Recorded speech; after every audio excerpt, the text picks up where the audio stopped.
네, 안녕하세요. 한의사 김명서입니다.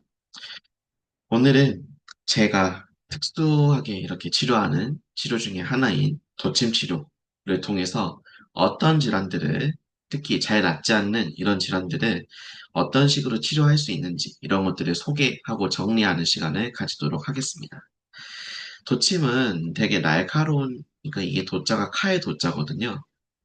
칼날이 날카로운 침을 통해서 어, 평상시에 다른 질환은 일반 침치료나 물리치료, 뭐 체액충격파, 주사 이런 것들로 잘 낫지 않는데 도침을 썼을 때 잘 낫는 질환들이 있거든요. 특히 난치성, 만성 질환들에서. 그래서 좀 보도록 하겠습니다.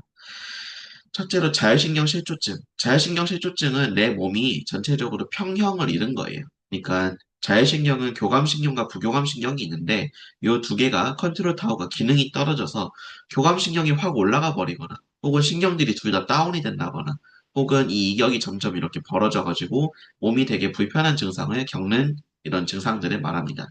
증상은 이렇게 뭐 가슴이 답답하거나 뭐 브레인 포그가 생기거나 알레르기가 갑자기 없던 게 생기거나 잘 못 주무시거나 다한증으로 고생하시거나 소화가 특히 안 된다거나 이런 증상들을 많이 호소하시죠. 증상이 여러 개라서 뭐 내과, 신경과, 정형외과, 마취통증의학과 여러 군데 들리시고 뭐 스내피 주사라든지 차단술, 성상신경 차단술 이런 것까지 다 받고도 오세요. 결론적으로는 차단을 하게 되면 어떤 채널을 차단하게 되거나 신경절을 누르게 되면 그 기능이 잠시 떨어지는 것뿐이지 다시 내 몸이 일상을 똑같이 이렇게 반복하게 되면 불편해지는 건 똑같거든요. 그래서 내 몸이 원래대로 그러니까 건강했을 때로 조율할 수 있게끔 그 기능을 조율해 드려야 되는데 신경절로 직접적으로 들어가서 내부 깊게는 거의 7cm 넘게도 들어가기도 하거든요. 이 신경절들을 자극을 줌으로 인해서 리셋시켜주고 재기능으로 활성화시켜주는 게 도침이라는 도구를 통해서 할 수가 있습니다. 그래서 실제로 이렇게 끝이 날카로운 도침을 통해서 여기 보시면 부교감신경이 머리 쪽이랑 꼬리뼈 쪽에 이렇게 분포하고요. 교감신경이 등 쪽이랑 허리 쪽에 분포하거든요. 근데 각각 그 해당하는 장기가 다릅니다. 그래서 각 신경절들을 도침을 통해서 자입을 해서 신경절에 자극을 하고 압박이 있거나 유착이 있는 곳은 풀어드리고 정확히 해부학적으로 예를 들어서 위장 같은 경우에는 흉추 7번, 8번, 9번, 10번, 11번 라인을 꼭 접근해줘야 되고 추가적으로 흉추 5번 쪽도 접근을 해주면 훨씬 시원해지고 좋거든요. 마치 우리가 소화가 안 될 때 등을 두드리면 조금 채기가 풀리게 되잖아요. 그런 것처럼 내 몸의 모든 자율신경의 원리가 이 척추에 교감과 부교감이 담겨 있는데 여기를 소통시켜주는 것, 특히 강력한 자극을 통해서 도침이라는 도구를 통해서 치료해드리는 것이 좋은 결과를 보실 수 있다. 이렇게 말씀드리고 싶습니다. 그리고 현대인에게 가장 많은 질환 중에 하나로 이완기능 장애, 특히 귀가 먹먹하거나 물찬 느낌이 들거나 뭐 소리가 울리거나 목소리가 말할 때 이렇게 울리는 증상으로 고생하시는 분들이 사실은 이게 드러나지 않는 증상이라서 그렇지 정말 정말 많습니다. 이 증상으로 불편함을 호소할 때 실제로 이 주변에 귀 주변에 있는 신경들의 압박을 풀어드리면 되게 좋아지는데요.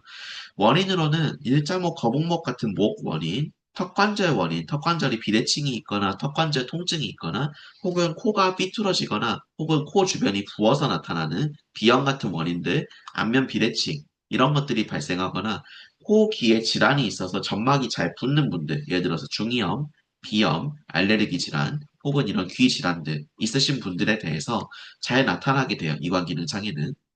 회복을 위해서는 이관이 기본적으로 압박이 안 돼야 되기 때문에 이관은 코랑 귀를 연결해주는 관이거든요. 이 주변의 신경절들이 예를 들어서 이쪽이랑 이 주변에서 뭔가 압박이 되어 있을 때, 혹은 이 주변에서 압박이 되어 있을 때, 이런 것들을 도침을 통해서 압력을 줌으로 인해서 분리를 시켜내고 압박을 풀어내는 이 치료 자체가 굉장히 편안하게 만들어주는 시술이 됩니다.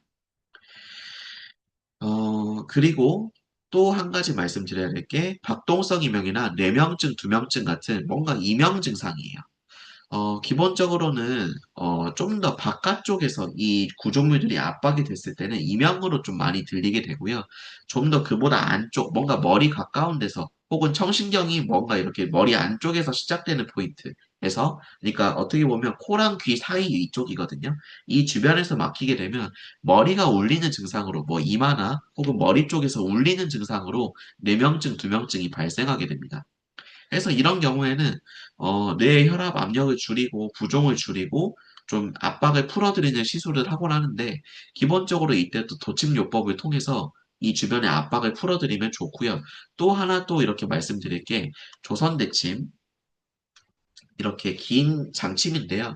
이거를 통해서 이렇게 코로 들어가서 내부를 시술해드리면 피가 조금 나면서 되게 압력이 풀리고 압박감, 부종, 어혈 이런 것들이 없어지면서 귀에서 소리가 들린다거나 혹은 머리가 울린다거나 이런 증상들이 되게 좋아지는 것을 볼 수 있습니다. 도침과 마찬가지 원리로 이렇게 제가 쌍방으로 시술을 하곤 합니다. 그래서 보통은 좀 더 박동성 이명 같은 경우에는 귀 주변에서 시술하는 경우가 많고요. 뇌명증이나 두명증처럼 좀 더 안쪽에 있는 증상 같은 경우에는 코 내부나 귀 내부 쪽으로 조금 더 들어가서 시술하는 경우가 많습니다. 이제 제일 또 많이 이렇게 치료받고 계신 것 중에 하나가 뭔가 고질적으로 잘 낫지 않은 통증성 질환에 도침이 굉장히 좋습니다. 예를 들어서 제가 많이 보는 질환은 이 TFCC라고 하는 손목 통증, 이거는 반복 만성 통증으로 노출됐을 때 나타나는 질환이거든요. 혹은 건초염, 허리 디스크나 협착증, 많이 말씀하시는 천장관제 증후군, 손발 저림, 대퇴골두 무혈성 괴사, 좌골신경통, 섬유근육통, 이런 만성 통증 질환 혹은 약간 신경성이 끼는 질환에서 도침을 통해서 유착을 방리해드리면 굉장히 좋은 결과를 보실 수 있습니다. 기본적인 주사나 이런 시술보다 훨씬 좋은 결과를 보실 수 있고 되게 시원하다 이런 느낌도 받으실 수 있으세요. 그래서 오늘은 도침 치료를 통해서 보실 수 있는 만성 이런 질환들 혹은 난치성 질환들, 치료를 받으실 수 있는 질환들에 대해서 소개를 해드려 보았고요. 기본적으로 도침 치료를 경험해 보시지 않은 분들이 도침이 너무 아플 것 같다, 걱정이 된다, 혹은 위험하지 않나요? 이렇게 말씀하시는데 생각보다 많이 아프지 않고요. 오히려 시술 초반에는 덜 아프다가 조금 경과상으로 4회차, 5회차, 10회차 이렇게 진행하게 되면 그 이후부터 오히려 아프다 말씀하시는 경우가 있어요. 왜냐하면 압박 유착이 풀리게 되면 내 생조직들이 재생이 되게 되고 회복 재생 반응이 나타나면서 해당 부위에 이렇게 시술이 들어가게 되면 내 생조직도 조금 이 염증 반응이 나타날 수 있기 때문에 그로 인해서 오히려 더 아프다고 하시거든요. 하지만 초기에 시술을 하실 때는 유착 압박이 많은 부위에 시술이 들어가면 통증이 전혀 없다고 말씀하시는 분들도 있으세요. 이런 경우는 굉장히 좀 심한 거죠.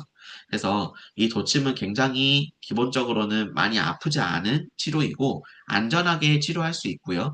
해부학적으로 그리고 시술 경험이 많은 한의사가 전문적으로 시술하게 됐을 때는 문제가 전혀 없고 안전한 시술이 되기 때문에 잘 선택받으셔서 치료받으시면 좋겠습니다.